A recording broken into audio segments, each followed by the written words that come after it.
What's up, Arizona? You're watching 12 Sports tonight on 12 Plus. I'm Cameron Cox. We're going to catch up with the rest of the crew here in just a moment. Thank you so much for watching us right here on our 12 Plus streaming app. As always, we're going to tell you the important stories, introduce you to the people that matter, and have some great conversations about Valley sports. We are here inside the Suns practice facility. Suns holding exit interviews, so we got a chance to talk to the GM and the owner one-on-one. Here's what they had to say. Well, Matt, I was just telling BG this. You guys lived up to everything that you guys promised in turning this team around. What's it like to see that as an owner, that everything you talked about, this team was able to turn around in 12 months? Yeah, it's satisfying, and at the same time, there's still more to do, so I feel good. A lot of times you say things. Last year at this press conference, we talked about changing the vision, the identity, and doing things differently, and it's a lot of talk until you actually see it happen. And I knew it would happen when I got Brian in the right role, and then we got J.O., and obviously having Josh here, and then also the players that we were able to acquire via trade and free agency. We felt really good about it, but how quickly you see it and how quickly the fans understand it, it happened really well, and we're really proud of where we're at, and I feel good about it because I promised the fans that we were going to make it a team they're proud of, and I think we delivered on that. The national media just says stuff to say stuff sometimes, and people say stuff, and sometimes I like to respond, and sometimes I don't because it's just ridiculous, but Devin Booker's not getting traded. Devin Booker's our franchise player. Thank you for putting to bed all that Devin Booker talk. It always bugs me when the national media throws that out there because his commitment to the Valley has been impressive. Why did you feel the need to say that, one? And then two, is it fair criticism that people say he needs to play a little bit better in bigger games? Yeah, so Devin Booker is our franchise player, has been and will be going forward. And so I love Devin, and he's been a huge impact on our organization and our city. And people don't recognize that nationally. With that being said, Devin Booker is also one of the top players in the NBA. And the gravity he brings and the excellence he brings, he's an all-star, 25 points a game. People act like he's not scoring 20. I mean, he does an amazing job. Can he get better? Of course he can. Just like everybody's going to get better. I'm going to get better. And I think the best part about Devin is Devin's not satisfied with where he's at. He's not 11 years in the NBA, an NBA all-star, scoring 25 points a game and saying, I'm good. He's like, man, I want to get better. I want to be a top guy. How do I get an MVP? He wants to continue to move his way up, and Devin's going to do that. All right. What changes would you like to see on this roster? What improvements would you like to see for this team to take the next step after watching them play against OKC? Well, I think the big thing is we got to get better in all aspects of it. I think that's the big thing for the roster is I don't think we have to have a massive overhaul. I don't think we need to make some splashy trade. I think what we got to do is develop our players. Remember, a lot of the players that didn't really contribute in the playoff series, let alone one was our 24-year-old center, Mark Williams. One was, Jordan Goodwin, 26 years old, 27 maybe. Kaman Malawach, Rasheer Fleming, 19 and 21-year-olds. Ryan Dunn, 23. These guys didn't really contribute much. Grayson Allen didn't play much because he was injured. I think we're further along than people realize, but at the same time, we're not where we need to be. Everyone's going to get better. Everyone's going to improve. Royce O'Neal, we're going to keep getting better and hopefully be a better team next year and a team that everyone's still proud of, and then continue to build from there. You guys have created some expectation again here in the Valley. What's that like, knowing that fans are back on board with this team and the direction you guys are heading? Well, like I said, really appreciate the fans. I said they could have been skeptical, but they believed, and it showed in the fact that every game was a sellout again. And we're okay with higher expectations because whatever those are, they're not nearly what we want to accomplish. So we have to drive. We have to drive ourselves as players, as front office, as coaches to be better. Because although I'm very proud of the year, we have to do better. And I think the next step through that, continuity and through the player development piece, the internal development that I think we're going to emphasize, going to put us in a good spot. Cameron Cox, Jay Garcia here on your TV. The locals say it gets no better than an Arizona sunset, but the sunsetting on the Sun season, well, that's a mixed bag. The team is definitely on the right path, but just like what you see in the distance, Cam, they also have a ways to go. It seems that way, Jay, but boy, they were fun to watch once again. This unexpectedly successful Sun season has come to an end, swept by OKC in the playoffs. But heads up, I just want everybody to notice, this team lived up to everything they promised us before the season, right? Fun to watch, no quit. They won despite all the injuries and lineups, right? The way they played got respect from the entire league, and once again they rallied the Valley. Plus that young core, these young guys got much-needed playoff experience against the best team in the world, the defending champs. The key moving forward, right?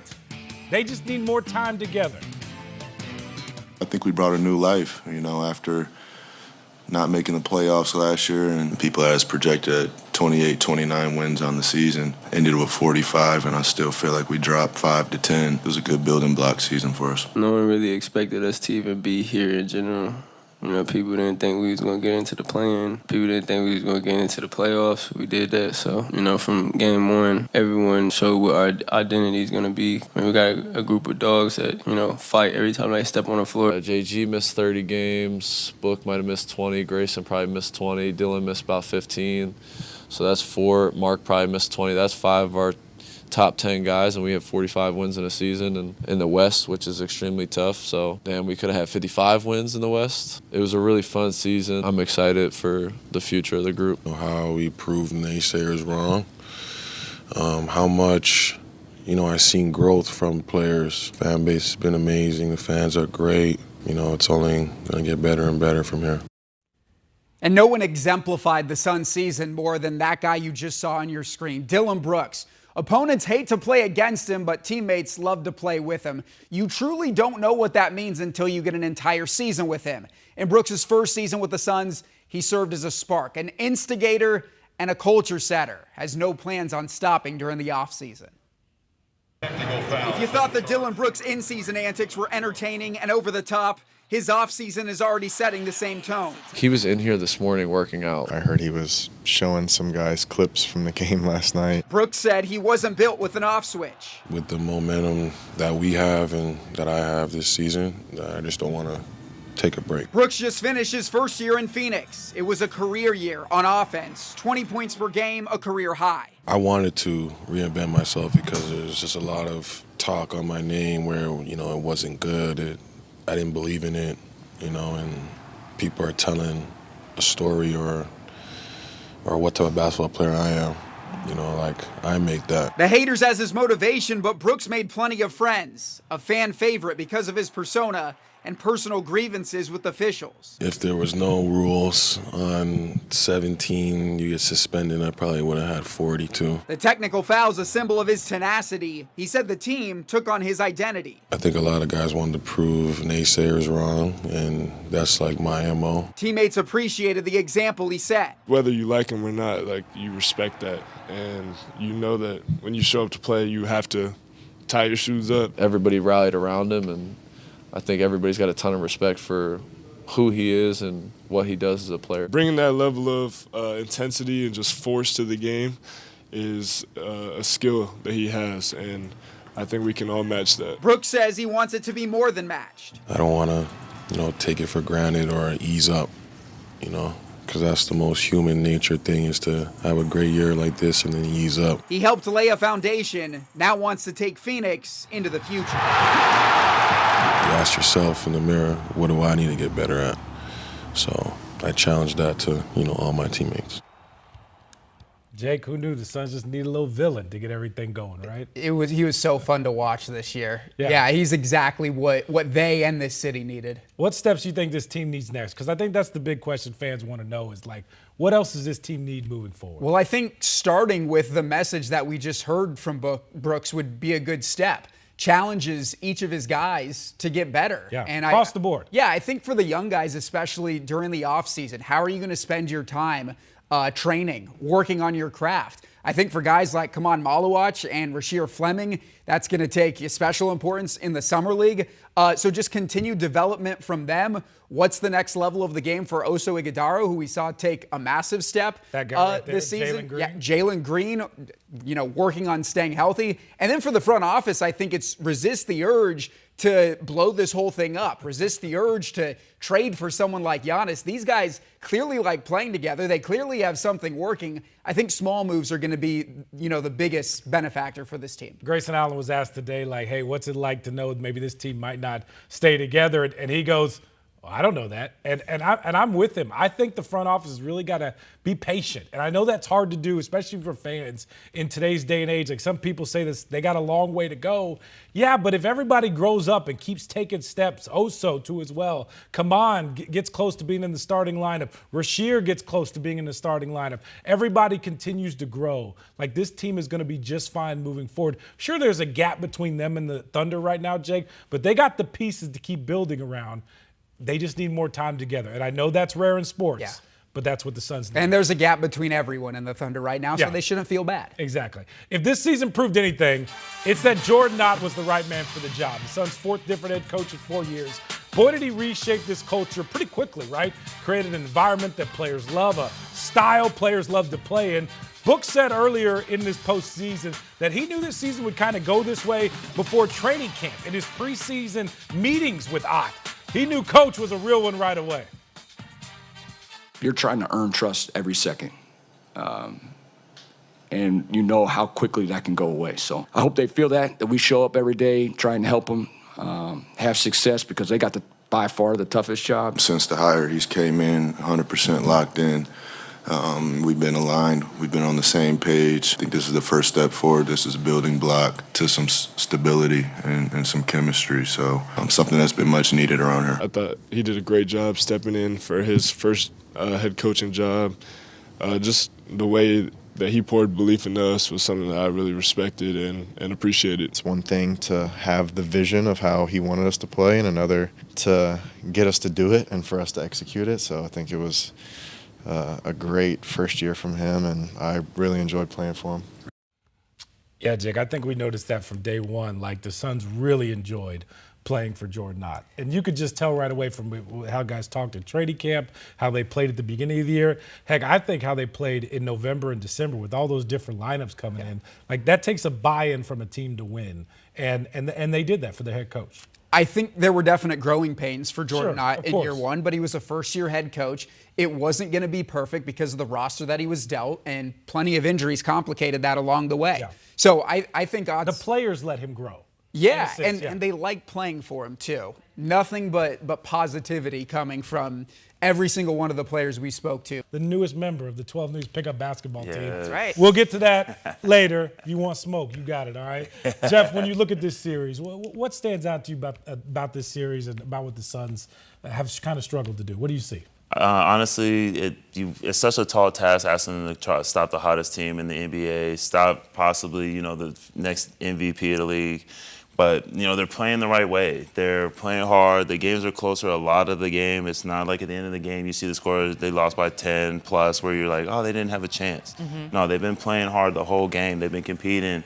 There's been things that don't go their way, bad calls, just, maybe the basketball guy's not smiling on them, but they're showing growth, like you said. They're showing effort. A lot of people at the beginning of the season didn't think them as a playoff team. Most people did, yeah. But they fought their way, scratched and, clawed all the way up to it, got into the play-in, and, it's going how a lot of people expected, but, man, as an organization, you got to be pretty happy with, the trajectory your young team is showing. Yeah, and Devin Booker, this will be his 5th time in the playoffs. He's been in the league for 11 years.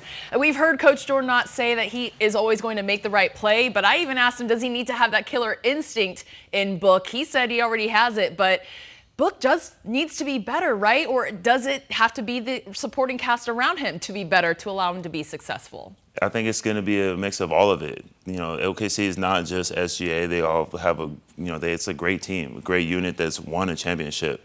And you got a young team with the Suns that's trying to figure it out. KD just left. So, how do you fill a vacuum after a player like KD leaves? Like, there's so many things you have to figure out and get right. And they're working on it in real time.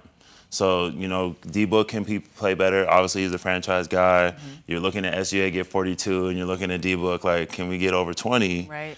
But because he's D-Book, that allows guys like Jalen Green to keep cooking and balling, like Dylan to get over 30. They're throwing a lot of double teams at him. They have to. So he's figuring out ways to keep being successful and help his team win. I think a big thing is you just got to get stops. Like, you got to try and slow down that offensive juggernaut that is the Thunder. Mm-hmm. Speaking of the Thunder, one thing that has bugged me in this series, Jeff, to my core, he's laughing because I called him about this the other night. Are the fouls that, I swear, Jeff, they've been taking acting classes. I mean, like, when you see what's happening in this series, what do you make of the job the refs are doing?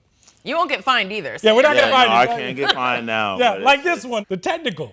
Yeah, that's absurd. I get the other things, like, you put the game in the ref's hands, you give them the opportunity to make calls. They're humans. You know, most of the time, they're not going to be perfect. But, like, that tech, I think is so absurd to me. He wasn't even looking at him. He didn't wind up or any of that. And the fact you're jumping on a player like D-Book that's not one of the bad boys, it's not, you know, leading the league in techs every year, it's a problem. Like, he's a wholesome, hardworking guy that's representing his franchise and himself really well. And, you know, just to do that to him, I would be looking at him like that too. Like, me? Like, what? In other words, they're not respecting it. No, okay, not enough. Yeah. Like, not like he's a franchise player, all-star. No, they're looking at him like he's like little D-Book. Yeah. By the way, Book was fined. He said this about the fine. Listen. You knew the fine was coming, but just did you feel like you made your point to the point where they rescinded the text on that? Yeah, I read it as you were right, but you can't say anything about it. You were right, but you couldn't say anything about it. Yes. Yeah, Book, we get it. Deadpan. Yeah, there we go. Speaking of respect, I mean, the Suns didn't really have a whole lot of respect from the national media coming into the season. A new roster, first-year head coach. But to make it to the playoffs, to claw their way out of the play-in, to even secure a spot, would you consider that a successful season? And should fans be looking optimistically to the future? Most definitely. If everybody paid you, even your own fan base was expecting to be a little disappointed this season. To get a playoff touch is so difficult, and the Western Conference is stacked. Yeah. You know, so it's really difficult, and it is an accomplishment. And you know, having a first-year coach, there's so many things that could have gone wrong and could have prevented them from going, but they still found a way. Like all those different lineups they played when everybody was hurt. Yeah, and honestly, you know, you have a fan base that expects high-level end-of-season competition. Like they want to go to the conference finals minimum. They want to get back to the finals after going a few years ago. So they're feeling the pressure, but like the future is bright. There's been so many moving parts, so many things so many experiments that almost worked or they tried to make work, but they didn't. And now everything is kind of looking like a positive trajectory. You know, it's not time to blow up. We talked about it earlier. It's not like they have a bunch of future picks and things that they can work with. This is what you got. So pour into it, and who knows what can happen? Anything can happen. These guys can show them they can compete. Certainly one of the best players in the league. The question is, would he like a do-over on that series against OKC? Mark, without a question. He needs to be better, and I want Suns fans to remember, he's not going anywhere. So they're going to fix things with him here.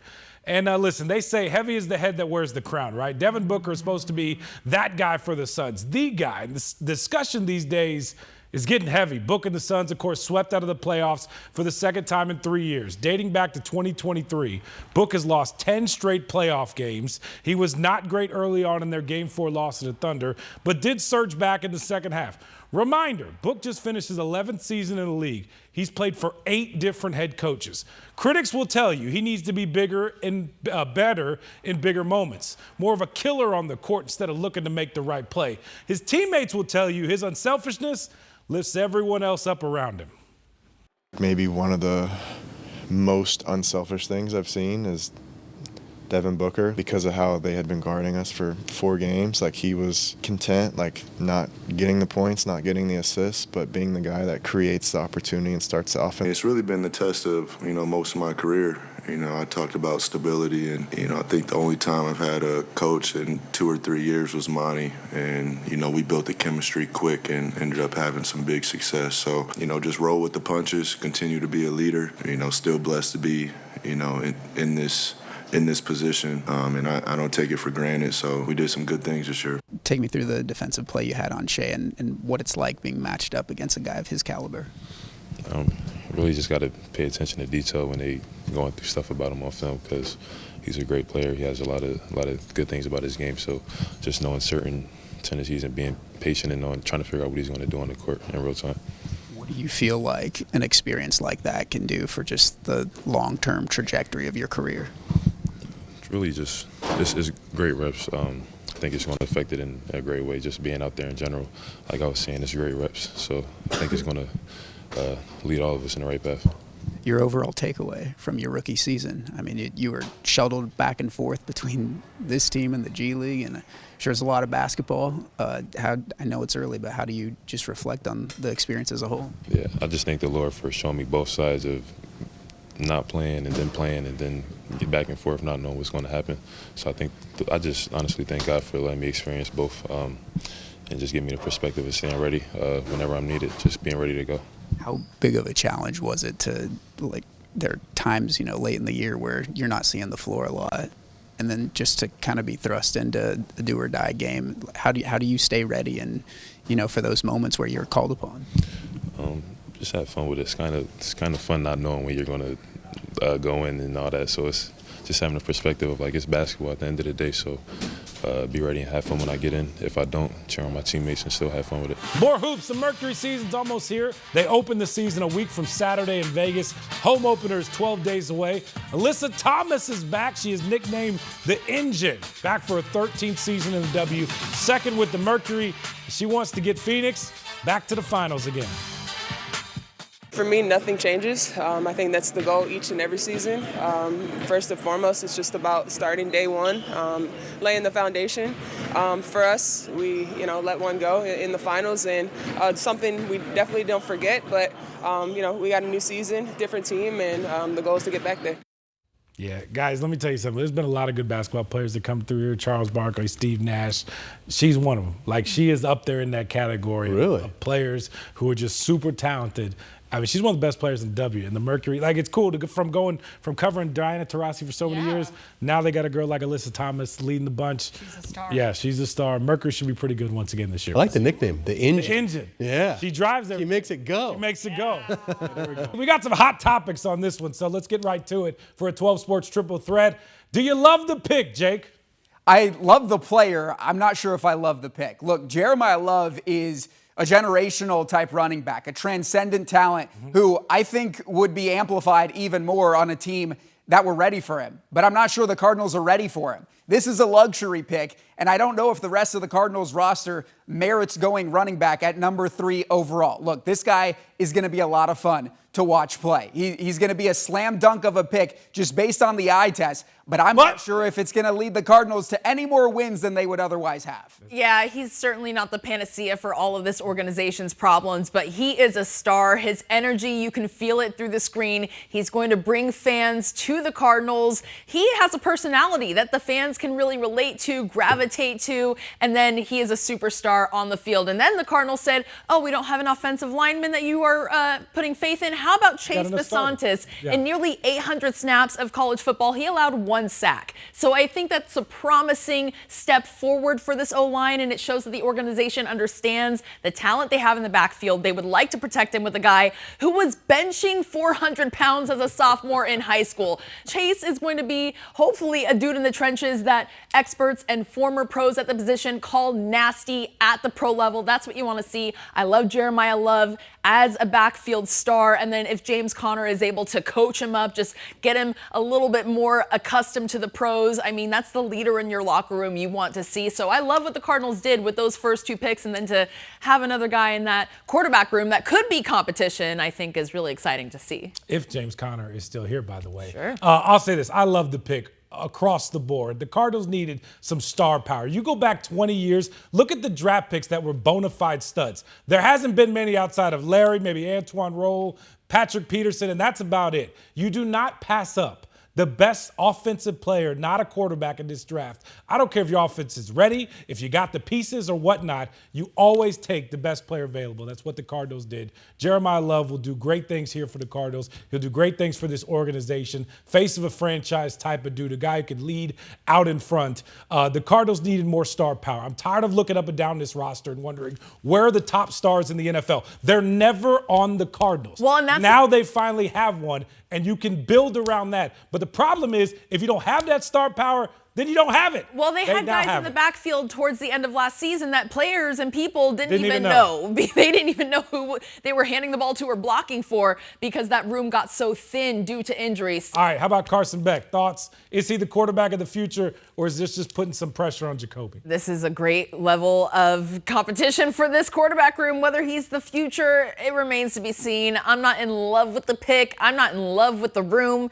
This team seems to be incapable of bringing that superstar a la, Kurt Warner to just get fans excited, to make plays that give them hope that they will win the game. I like the idea that they're kind of putting a little fire under Jacoby's butt, and maybe even Gardner Minshew as well. But I'm not in love with the idea of bringing in a guy like Carson Beck when you're in desperate need of winning this fan base over and having a guy who can win games. He was able to win at the college level, we know that, but whether or not he'll be able to produce and even have the opportunity to produce at the NFL level remains to be seen. Jake, you heard from Monty Ossenfort. It's not really his priority to get him competing in that room. No, he said his number one priority was to show him around the cafeteria. Yeah. Look, Cam, I was pretty level-headed about the Jeremiah Love pick. I'm not sure if I like the pick or the player in this situation. You could have sold me on a vision where the Cardinals were loading up on offensive talent to plug in a quarterback in next year's supposed much better quarterback draft class to then take this offense into the future. This seems like a very expensive lottery ticket when the Cardinals probably were better served investing on the defensive side of the ball, which is not something we've seen them do much this offseason. Jacoby Brissett is their starting quarterback. I fully believe they're going to give him a little bit more money to make him happy being the starter and getting that promotion. But what this signals to me is they're not fully tanking, which is interesting because I think the Cardinals are trying to figure out what kind of team they're going to be. But if Jacoby struggles, he's got one capable backup who's been in the league a long time, ready to roll. And if that doesn't happen, he's got a quarterback, a college quarterback coming in who's played a lot of football, who clearly they're going to give a shot if he struggles to play. It just goes to show you, sure, the quarterback room is not settled whatsoever. That quarterback of the future is likely not on this roster. But listen, if anybody struggles this year, they're going to give someone else a chance to try and win some football games. This quarterback room is mid at best. Jacoby Brissett got fans excited. He won one game. Sure, yeah. Whatever the future looks like, if we're talking immediate or long term, if your guy is going to be a career backup, I don't think that excites the fan base. I don't think that's going to take this team to the level they want to compete in the division or elsewhere. And that really unsettles me as a viewer, as an audience member, as someone who's going to pay for tickets. If it's still going to result in a 3-14 season, I'm not into it. Well, at least they can put Jeremiah Love on the ticket. Yeah. And I'll say this, if Jacoby only has 3 wins, you're going to see Carson Beck. Thank you so much for watching 12 Sports tonight on 12 Plus. Good night. God bless.